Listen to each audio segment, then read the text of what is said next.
वक्फ board 1954 में आया था तो उसका क्या नियम था कि आप किसी की संपत्ति को कब्जा कर लो, ये आपकी अपनी संपत्ति है, ये अल्लाह की देन है, ये अल्लाह की इबादत है। किसी की बहन बेटी की, काफिरों के बहन बेटियों को ले लो, अपने नेम प्लेट के साथ जोड़ दो, ये अल्लाह की देन है। तो इस तरीके के जो मामले चल रहे थे आए दिन समाज में, जो 70 सालों से जो सरकार कर रही थी, सबसे ज्यादा 100% इनको बढ़ावा परस्त देने के, इनकी मनमाना ढंग से जो बढ़ावा देने का कोशिश किया गया। 2013 के 40वें संशोधन, 40 संशोधन किए गए थे 2013 में इस पे, वक्फ बोर्ड पे, और 40 संशोधन में इनको इतना बढ़ावा दे दिया गया कि अब जो संपत्ति है जिस पे ताला लगा है, मालिक भले कहीं और गया है, वो आए चाहे ना आए, वो आके भले अपनी संपत्ति पे कब्जा करे चाहे ना करे, तुम कब्जा पहले कर लो। तुम सियासत करते गए, हम हवाला देते गए, तुम चिंगारी लगाते रह गए, हम हवा देते रह गए। कितनी सब परस्त ये जमीन हिंदुस्तान की, जमीन हिंदुस्तान के वीरों की नहीं हुई, ये जमीन उनकी हाथों में चली गई जिनके लिए हम सरपरोसी की तमन्ना कहते गए, जिनके लिए हम सरपरोसी की तमन्ना कहते गए। लफ्ज़ जिहाद और नेम प्लेट मुद्दे के बाद देश में एक अलग मुद्दा अब चर्चाओं का विषय बन गया है। मुद्दा है वक्फ बोर्ड, जिसमें केंद्र सरकार 40 पॉइंट्स पर संशोधन करने की तैयारी लगभग कर चुकी है और इसी हफ्ते में ये बिल संसद में पास होने के लिए पहुंचेगा। अब इस मुद्दे पर राजनीति तेज हो चुकी है। विपक्षी नेताओं ने केंद्र सरकार पर हिंदू मुस्लिम करने की जो है वो आरोप लगाया है। तमाम बातों पर जानने के लिए हमारे साथ हाई कोर्ट की वकील शालिनी सिंह मौजूद हैं और जानने की कोशिश करेंगे कि दिल्ली में हाई कोर्ट की वकील हैं तो पूरे मामले को ये कैसे देखती हैं, क्या है एक्चुअल में वक्फ बोर्ड की स्थिति और क्यों इस अमेंडमेंट को करने की आवश्यकता इस वक्त है। तो मैं आपकी शुरुआत करता हूँ चर्चा की। क्या नाम आपका एक बार और? मेरा नाम शालिनी सिंह है, मैं दिल्ली हाई कोर्ट में हूँ इस समय। आप दिल्ली का हाई कोर्ट में कार्यरत हैं। तो ये सबसे पहला सवाल तो मेरा ये है कि जब इस बात को इस वक्त क्या ज़रूरत है इस अमेंडमेंट की देश को? देखिए, इस अमेंडमेंट के देश में इसलिए सर्वप्रथम जरूरत है कि अब वो समय आ गया है जिस तरीके से विरासत की, हिंदू की विरासत को जिस तरीके से गिराया जा रहा था, एक तरह से जो इनकी मनमानी कार्य चल रही थी, संपत्तियों पे खास करके मुद्दा हो रहा है, चल संपत्ति अचल संपत्ति पे। तो जो संपत्ति है वो संपत्ति का मालिकाना हक उनके पास ना होकर ये वक्फ बोर्ड के पास आता था कि जैसे जबरदस्ती भी आ जाता था, किसी की संपत्ति हम जबरदस्ती लेके कब्जे में रखे हैं, किसी की इमारत है हम जबरदस्ती कब्जे में ले रही है। जैसा कि आर्कियोलॉजिस्ट ने भी कहा है कि 100 साल पुरानी इमारतें जो हैं उस पे या तो राज्य सरकार केंद्र सरकार का अधीनस्थ होगा या तो आर्कियोलॉजी के, दोनों में से दोनों का होगा, किसी में से एक का होगा। पहले आर्कियोलॉजिस्ट उसको देखेगी कि उस पे क्या मुद्दा बन सकता है और वो सरकार फिर उसको अपने अधीन में लेगी। आपको पता होगा कि कोई भी भूमि विवाद का जो मामला आता है पता चलता है कि वो सरकार की भूमि है तो कोई उसको छेड़छाड़ छून तक नहीं करता। पर इनके वक्फ बोर्ड 1954 में आया था तो उसका क्या नियम था कि आप किसी की संपत्ति को कब्जा कर लो, ये आपकी अपनी संपत्ति है, ये अल्लाह की देन है, ये अल्लाह की इबादत है। किसी की बहन बेटी की, काफिरों के बहन बेटियों को ले लो, अपने नेम प्लेट के साथ जोड़ दो, ये अल्लाह की देन है। तो इस तरीके के जो मामले चल रहे थे आए दिन समाज में, जो 70 सालों से जो सरकार कर रही थी, मैं नेहरू जी से ये, नेहरू जी तो शायद इस समय नहीं, लेकिन उनके पार्टी के लोग से, उनके परिवार के लोगों से मैं पूछना चाहूंगी कि सरकार सबके लिए होती है तो किसी एक समुदाय के लिए इतना बढ़ावा क्यों, किसी एक समुदाय को इतना परस्त देने की जरूरत क्यों? जबकि गांधी जी ने कहा था कि जिसको हिंदुस्तान में हिंदुस्तान में, जिसको पाकिस्तान में जाना पाकिस्तान में जाए, सीधे बात हो चुकी थी। तो जिसको रहना था हिंदुस्तान में रहे तो चैन और अमन और शांति से रहे। आप ये कह रहे हो कि ये संपत्ति हमारी है, हम मार देंगे, पीट लेंगे, ले लेंगे, ये कोई बात थोड़ी होती है। तो माननीय जो वर्तमान सरकार है, माननीय प्रधानमंत्री नरेंद्र मोदी जी, माननीय पिताश्री योगी जी है, उन्होंने जो नियम उठाया, जो नियम का पालन करने का जो संशोधन का उठाया, वो बिल्कुल सही फैसला है। और इस पे सुप्रीम कोर्ट ने भी कह चुका है कि भाई अगर आपको लगता है कि संपत्ति आपकी मालिकाना हक है तो आर्कियोलॉजिस्ट से उसका चेक चाक होगा, जो भी होगा उसकी कागजात लाइए, उसकी दस्तावेज लाइए, आप सुप्रीम कोर्ट में पेश करिए, तब वो उसके मालिकाना हक हम आपको देंगे।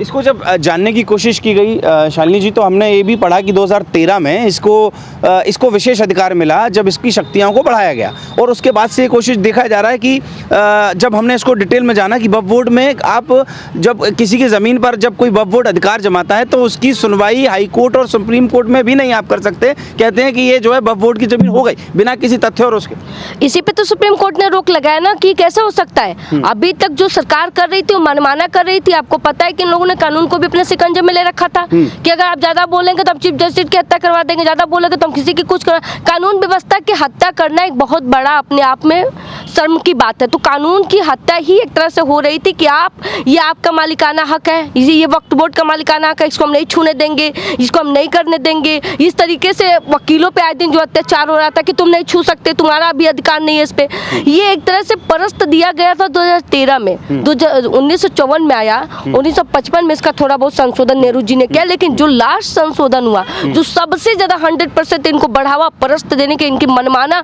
ढंग से जो बढ़ावा देने का कोशिश किया गया, 2013 के 40वें संशोधन, 40 संशोधन किए गए थे 2013 में इस पे वक्फ बोर्ड पे, और 40 संशोधन में इनको इतना बढ़ावा दे दिया गया कि अब जो संपत्ति है जिसपे ताला लगा है, मालिक भले कहीं और गया है, वो आए चाहे ना आए, वो आके भले अपनी संपत्ति पे कब्जा करे चाहे ना करे, तुम कब्जा पहले कर लो।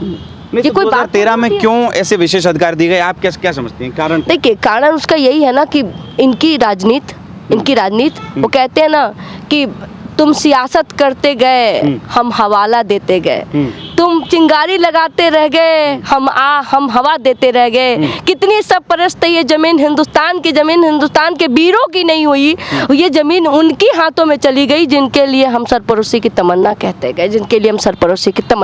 गए, इन पे ये कह सकते हैं कि आज़ादी किसी और ने दिलाई, मालिकाना हक किसी और ने जताया, प्रधानमंत्री किसी और को बनाना चाहा था, प्रधानमंत्री कोई और बना, तो जाहिर सी बात है कि जब उनके लोग, उनके समुदाय के लोग जब आगे बढ़ेंगे तो उन्हीं के विचार सोचेंगे ना, उन्हीं की। आप ये आरोप लगा रही हैं कि कांग्रेस सरकार स्पेशली एक वर्ग को खुश करने के लिए सब काम कर रही? मैं आरोप भी लगा रही हूँ, प्लस मैं आरोप के साथ साथ आपको पूरा सबूत भी दे रही हूँ, मीडिया के सामने पूरा सबूत भी रख रही हूँ। 2013 में क्या जरूरत थी किसी एक मुद्दे को, किसी एक समुदाय को इतना परस्त देने के लिए? क्या हिंदू को अपनी मंदिर नहीं चाहिए? क्या हिंदू को अपनी राम जन्मभूमि नहीं चाहिए? आप राम जन्मभूमि में नहीं बोलते, आप कृष्ण जन्मभूमि पे नहीं बोलते हो। ताजमहल की बात हो रही है, ताजमहल में आप शिवलिंग छुपा के रखे हो, उस पर आप हवाला नहीं देते हो, लेकिन आप मुस्लिम समुदाय के लिए आए दिन सोचते हो। अभी न्यूज जब चल रहा था, अभी आपने देखा होगा कि जब चुनाव का माहौल था तो खटाखट झटाझट वाली जो नियम चल रही थी, वो खटाखट झटाझट नियम में सिर्फ अधिकतर मुस्लिम समुदाय के लोग खड़े थे। क्या तो राहुल जी ने और अखिलेश जी ने हमें हमारे अकाउंट में 1 लाख रुपए देने के लिए वादा किया है, ये खटाखट। तो इस पे हम क्या कहेंगे? उसमें कोई भी एक हिंदू का परिवार आपको दिखा राहुल जी? कोई भी एक हिंदू वर्ग की महिला और बिटिया दिखी उस 1 लाख रुपए को लेने के लिए? इसका मतलब क्या आप एक समुदाय से वोट खरीदते हो, एक समुदाय पर जातिवाद करते रहे? 70 सालों से आपने एक समुदाय को परस्त दिया, इसीलिए इनका मन इतना बढ़ गया कि जी हिंदू, आज देख लीजिए कि हिंदू की संख्या कितनी है और मुस्लिम वर्ग की संख्या कितनी बढ़ गई है। इस पे आप अंदाजा लगा सकते हैं। आप बिहार की हालत देख लीजिए, बंगाल की हालत देख लीजिए, आप पश्चिम बंगाल पे क्या कहना चाहिए? पश्चिम बंगाल की हालत देखिए, वहां तो मूर्ति पूजा करना सीधा नापाक बोला गया है। इनके कुरान सूरा 28 में लिखा गया है और 193 में कि काफिरों के बहन बेटियों को मारो, उनके अस्मत को लूटो, उनकी इज्जत करो, उनके बलात्कार करो, उनकी इज्जत लूटो, ऐसा इनके कुरान में शरीयत में कहा गया है। इन तौकीक राजा इसी बात पर बयान देते हैं। असरुद्दीन ओवैसी ने कहा है कि ये इस तरीके से हमारी वक्फ बोर्ड पे उठाई गई, वही आ रहा था कि उसका बयान भी आया है जी ओवैसी जी कह रहे हैं कि ये बहुत गलत है, ये हमारे ऊपर अत्याचार हो रहा है। अगर आपके ऊपर सच में ओवैसी अत्याचार हो रहा था तो भारत में आपके समुदाय का राष्ट्रपति कैसे बना?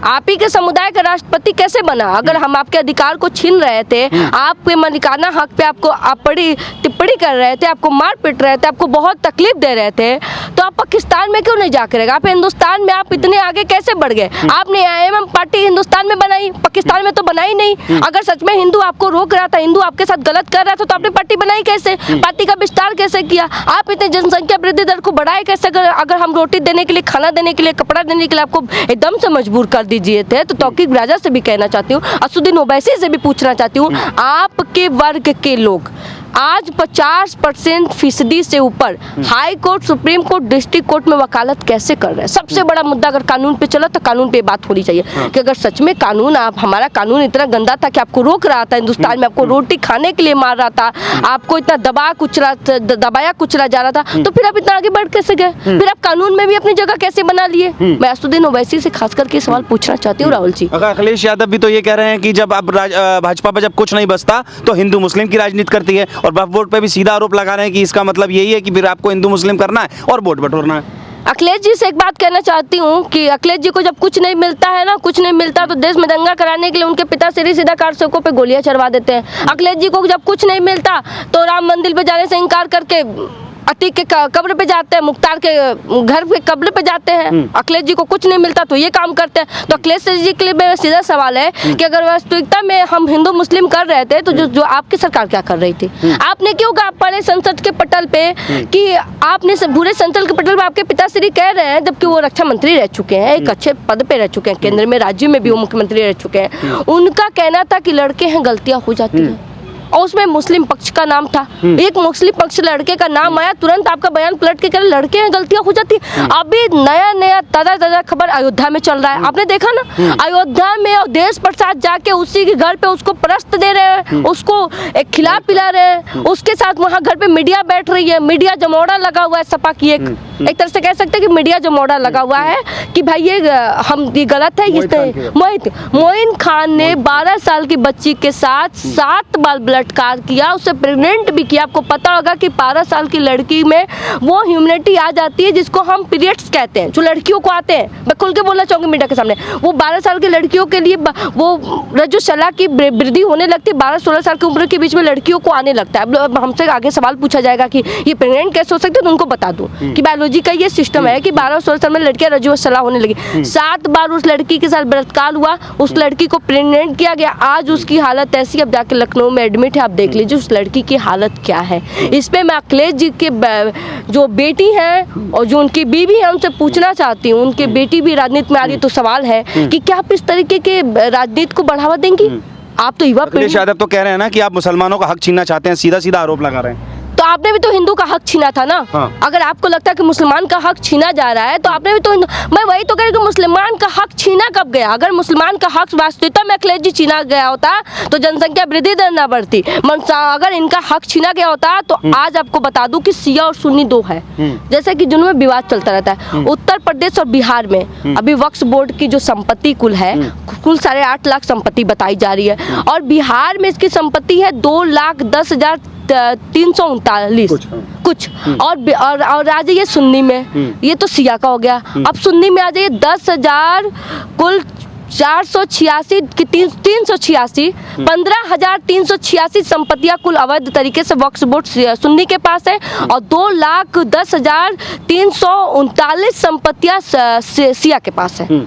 और सिया के पास बिहार में है उत्तर प्रदेश में 2,10,339 और बिहार में 15,386। अखिलेश जी अगर वास्तविकता में इनका हक छीना जा रहा था, इनको दबला कुचला जा रहा था, तो ये संपत्ति आई कहाँ से? ये संपत्ति क्या इनके घराने से आई थी? क्या असुद्दीन ओवैसी जी लेकर आए थे? क्या तौकीब राजा लेके आए थे? क्या हामिद अंसारी राष्ट्रपति जी संपत्ति लेकर आए थे अपने घर से? हामिद अंसारी जी राष्ट्रपति पद से हटते हैं तो एक बयान देते हैं आकर कि मुझे हिंदुस्तान में दिक्कत है, मुझे जान की खतरा। अरे भारत के राष्ट्रपति हो, आपका ऐसा शब्द कानून के प्रति एक बहुत बड़ा चिंता का विषय है। क्या आप भारत के राष्ट्रपति, प्रथम राष्ट्रपति होने के बाद, प्रथम नागरिक होने के बाद आप इस तरह के बयान आके दे रहे हो? और आपको इसे हिंदुस्तान ने प्रधान राष्ट्रपति बनाया। हामिद अंसारी जब कहना क्या चाहते हो, आप क्या दुनिया को दिखाना चाहते हो? आज का युवा जागा हुआ युवा है, और मैं युवा पीढ़ी का अधिवक्ता हूं, तो मैं युवा पीढ़ी का अधिवक्ता होने के नाते कहना चाहूंगा बिल्कुल गलत है। अब वक्फ बोर्ड पे जो अब सदन में जो पटल पे जो अब संशोधन होगा, ये बिल्कुल राइट होगा और ये होना भी चाहिए, इस पे मनमाना लगना चाहिए, ये एक तरह से गलत है। आपने कहीं देखा होगा कि हिंदू के ट्रस्ट में एक मालिकाना हक में सिर्फ हिंदू का पैसा होता है, वो पैसा सबका होता है? आपने कभी देखा?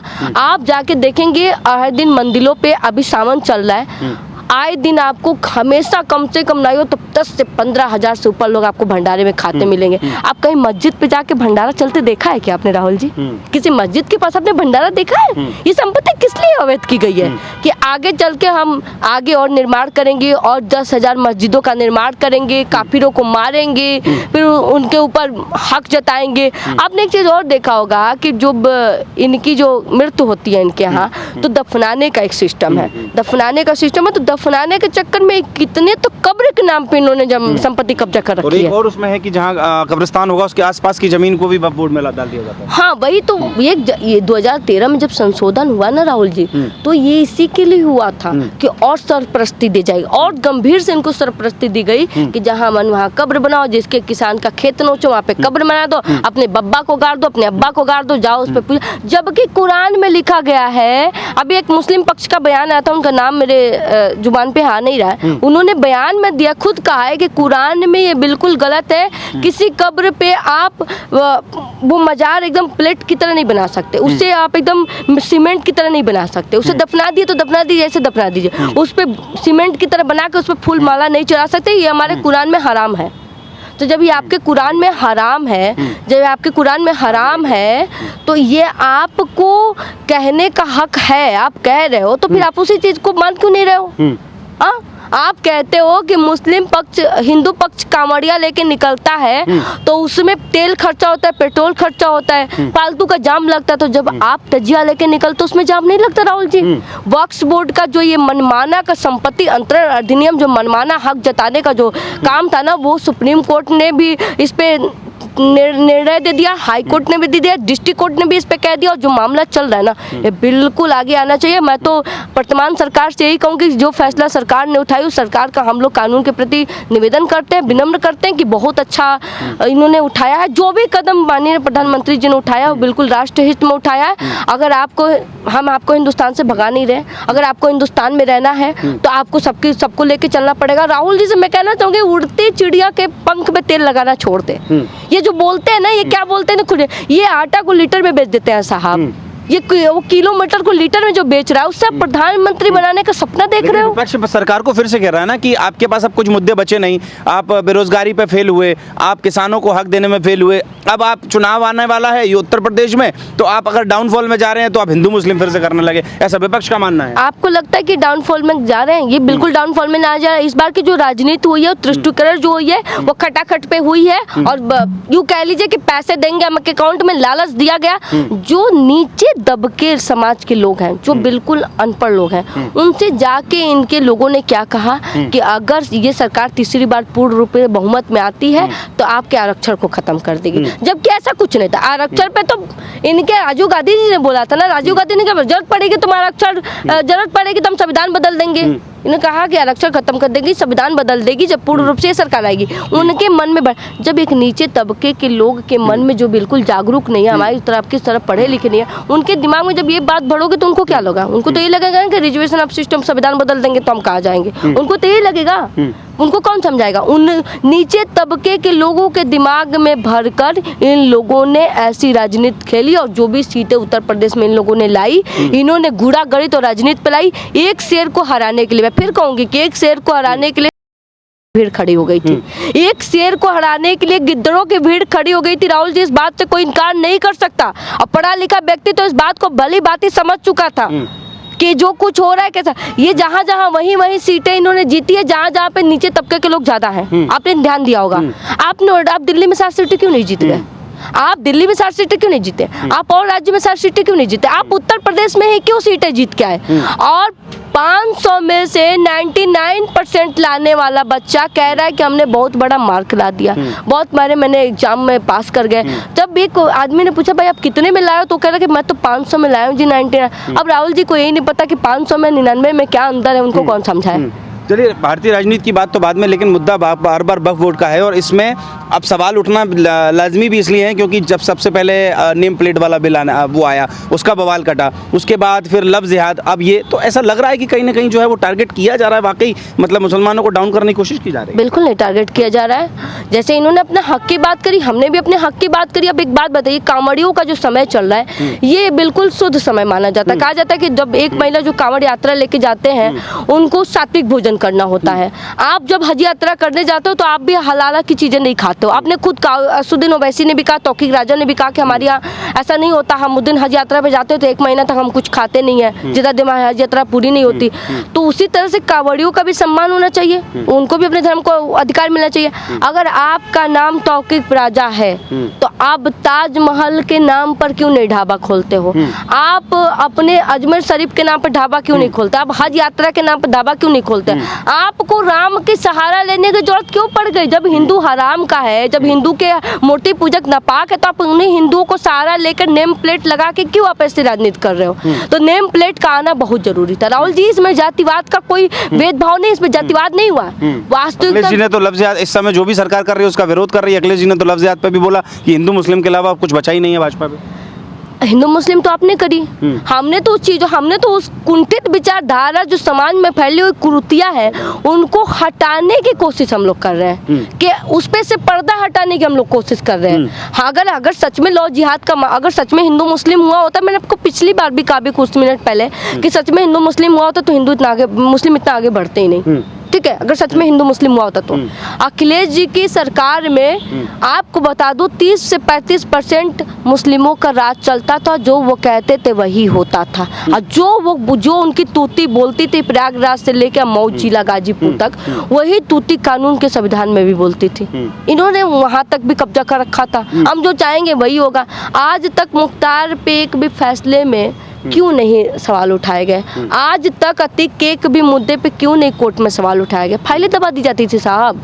हिंदू मुस्लिम तो आप कर रहे थे, सरकार में आप बैठे थे, पूरी हटकरी में कुंडी मार के आप बैठे थे। कहते ना कि नाक की तरफ कुंडी मार के आप बैठे थे, तो पूरी कानून व्यवस्था पे, पूरी चीजों पे तो कुंडी मार के आप बैठे थे ना अखिलेश जी। और इधर केंद्र में सोनिया जी का परिवार बैठा हुआ था, तो कुंडली मार के जब आप बैठे थे तो हम हिंदू मुस्लिम कब से करने लगे? हमने तो उसमें से पर्दा हटाने की कोशिश किया। नेम प्लेट गलत होना जरूरी नहीं है। आपके चैनल का नाम जो है, आपने उस चैनल का नाम रखा, आपने अपना नाम राहुल रखा, हमने अपना नाम शालिनी रखा। क्या हम अपने पिता के नाम से चल रहे हैं? हमारा भी तो कुछ अपना नाम है। हम जिस विभाग में मान लीजिए अधिवक्ता हैं, हमारा नाम अधिवक्ता, हमने अधिवक्ता का पढ़ाई किया, तो हमारे नेम प्लेट में तो अधिवक्ता शालिनी सिंह लिखा जाएगा। MBBS शालिनी सिंह तो लिखा नहीं जाएगा। तो नेम प्लेट में राजनीति की बात कहाँ से आ गई? ये बिल्कुल हिंदू मुस्लिम की राजनीति नहीं है। नेम प्लेट जरूरी है। आपका नाम क्या है, आप अपने नाम से आगे बढ़िए। तो क्या विपक्ष जो है वो मतलब पूरा यही कहीं ना कहीं मुसलमानों के वोट के इर्द गिर्द घूम रहा है, आपको ऐसा लगता है? बिल्कुल, मैं तो यही कहूंगी कि जो अभी तक जो राजनीति कर रहे थे अखिलेश जी, उसी राजनीति को और आगे बढ़ा रहे हैं। वो लोगों के दिमाग में ये डाल रहे हैं कि देखो भाई, जो सरकार बैठी वर्तमान में वही हिंदू मुस्लिम करी, हम तो कुछ कर ही नहीं रहते। जब आप पर्दा ही डाल चुके हैं हिंदू मुस्लिम, तो आप अभी कर रहे हो ना। मोइन रजब पे मैंने क्या कहा? मोइन खान पे 12 साल की बच्ची के साथ 7 बार आपने बलात्कार किया, उसको प्रेग्नेंट कर दिया, उसकी उम्र से पहले आप उसको माँ के बना रहे हो। माँ बनाने का भी तर्क आपका गलत है, और उसका नाम मोइन खान है। अब आप बताइए, नेम प्लेट जरूरी है कि नहीं है? हाँ, किसी हिंदू समुदाय को आपने देखा है कि इस तरीके से किसी के मस्जिद पे, किसी के मजार पे तोड़ के आ जाए, वहाँ जाके वो उड़न तैयार कर दे? हमारी कांवड़ यात्रा निकलती थी तो पत्थरबाजी करते थे। इनकी सरकार थी तो राम मंदिर नहीं बनने दिया। इनकी सरकार थी, आपने देखा जो शिवलिंग था ज्ञान वापी, उसको इन लोगों ने कब्जा कर रखा था। एक वक्फ बोर्ड का मामला यो भी था, वो वक्फ बोर्ड की तरह ही मलिकाना हक जता के रखा था, जिसका नाम ज्ञान वापी था। ज्ञान वापी नाम है तो मस्जिद कैसे हो सकता है? नाम ज्ञान वापी, और वहाँ पे पढ़ी जा रही आयत कुरान, वहाँ पे पढ़ा जा रहा है नमाज। तो एक तरह से तो यही कहेंगे ना कि ये जबरदस्ती किया जा रहा था। हिंदुओं के पक्ष में फैसला ना आए, हिंदुओं की चीजें जागृत ना हो, उस पर पर्दा डालने का काम पिछली सरकारों ने किया है। और अभी भी उसी के इर्द गिर्द घूम के अपने वोट बैंक बटोरने के चक्कर में अखिलेश जी भी लगे। अपने वोट बटोरने के चक्कर में इंदिरा गांधी के जो पौत्र जी आए हुए हैं, जो 70 सालों में गरीबी नहीं हटा पाए, एक झटके में गरीबी हटा रहे, ये सब उन्हीं लोगों का काम है। और ये लोग इस तरह की राजनीति शुरू से करते आ रहे और करते रहेंगे। अगर आपको ये सब चीज राजनीति लगती है तो आपको इस चीज को पहले हटा देना चाहिए। आपको वक्फ बोर्ड पे इतना बढ़ावा दो जो तेरे में देना ही नहीं चाहिए। आपने हिंदू के किसी एक पक्ष को सुना 70 सालों में? आप हिंदू के किसी एक पक्ष को बढ़ावा दिया हो तो मुझे दिखा दीजिए। मेरे पास तो पूरा सबूत है ना राहुल जी, मैं तो आपको दिखाया ना, मैं तो आपको पन्ने भी पढ़ के दिखाए कि देखिए ये, मैंने आपको कुरान भी पढ़ा, मैंने आपको शरीयत आयात भी पढ़ा, मैंने आपको हदीस भी पढ़ के सिखाई। इनके मदरसे कितने आपको पता है? अगर सच में कानून व्यवस्था में मुस्लिमों को जगह नहीं दी रही थी, हिंदुस्तान में मुस्लिमों को सरपरस्त नहीं दिया जा रहा था, तो आज कम से कम हजारों की संख्या में मदरसे बने हैं। मदरसों में पैसा जा रहा है, वक्फ बोर्ड भी दे रहा है, प्लस सरकार भी उसको परस्त दे रही है, जो पिछली सरकार रही है। क्यों दे रही है? और जब आज योगी जी ने सवाल उठाया कि मदरसों में पैसा नहीं जाना चाहिए, तो आपको अशुद्ध वैशी हो, अखिलेश जी हो, राहुल जी हो, इतना इनको जलन क्यों होने लगी भाई? मदरसे क्या है? मदरसे अगर सच में पढ़ाई होती है, आपको भी कुछ दिन पहले का एक वीडियो क्लिप आया था मेरे सामने, मैं चैम्बर में बैठी थी, मैं देख रही थी, उसमें वो बता रहा था कि हम कुछ सैलरी कितनी मिलती है, 1 लाख रुपए, मदरसे के टीचर है हम, यहाँ का प्रिंसिपल कौन है हमको नहीं पता। एक लोग से पूछा गया आपको सैलरी कितनी मिलती है? 86,000। आप बताइए कि यहाँ पे पढ़ाई कैसे, यहाँ का प्रिंसिपल कौन है? हमारे कपार में दर्द हो रहा है। वो कहते हुए निकल गए।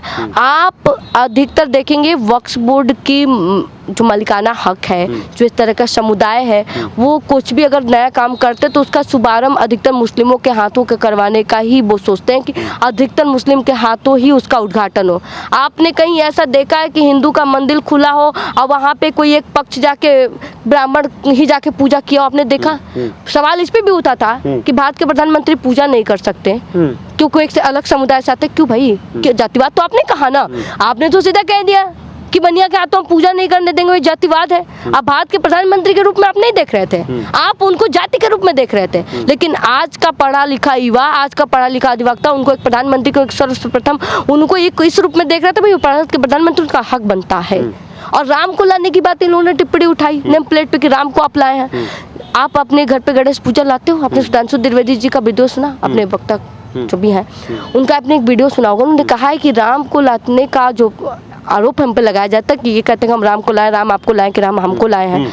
तो आप घर में पूजा होता है, गणेश लक्ष्मी जी को लाते हो दिवाली में, आप गणेश चतुर्थी में गणेश जी की मूर्ति लाते हो, आप सरस्वती जी की मूर्ति लाते हो। ठीक उसी प्रकार हमने राम जी की मूर्ति लाई, जो आप आज तक नहीं कर पाए। हमने राम जी की मंदिर बनवाई, हमने उनकी मूर्ति लाई, हमने प्रेम पूर्वक अपने भगवान की स्थापना की और हमने स्थापना करके उनको प्राण प्रतिष्ठा दी और हमारे भगवान अयोध्या में जगमगा रहे हैं। वक्फ बोर्ड को लेकर कुछ आंकड़े भी आपने दिखाए थे अभी, तो कुछ अगर दर्शकों को बताना चाहें कुछ पढ़ के, तो उस हाँ बिल्कुल, मैं आंकड़ों को भी जरा कुछ बता सकते हैं? बिल्कुल, मैं वक्फ बोर्ड पे आंकड़े आपको पढ़ रही हूँ और मैं आपको दिखा रही हूँ इनमें क्या लिखा हुआ है। देखिए, वक्फ बोर्ड में झटका अदालत ने कहा कि शाहजहां की बहू का मकबरा बोर्ड की प्रॉपर्टी नहीं है। सुप्रीम कोर्ट ने पहले कह दिया था 100 साल पुरानी इमारतें आर्कियोलॉजी ऑफ इंडिया की संपत्ति या फिर सरकार संपत्ति मानी जाएगी। जो 100 साल पुरानी इमारतें जिस पे हक मालिकाना हक जता रहे हैं उसमें सरकार की संपत्ति है तो आर्कियोलॉजी ऑफ इंडिया की संपत्ति मानी जाएगी।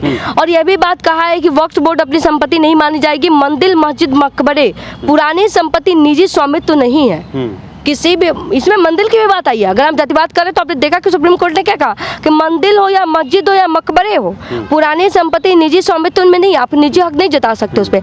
नया बिल पर रोक लगाई जा सकती है। वक्फ बोर्ड का अधिकार पहली बार 1954 में संसद में पारित हुआ था।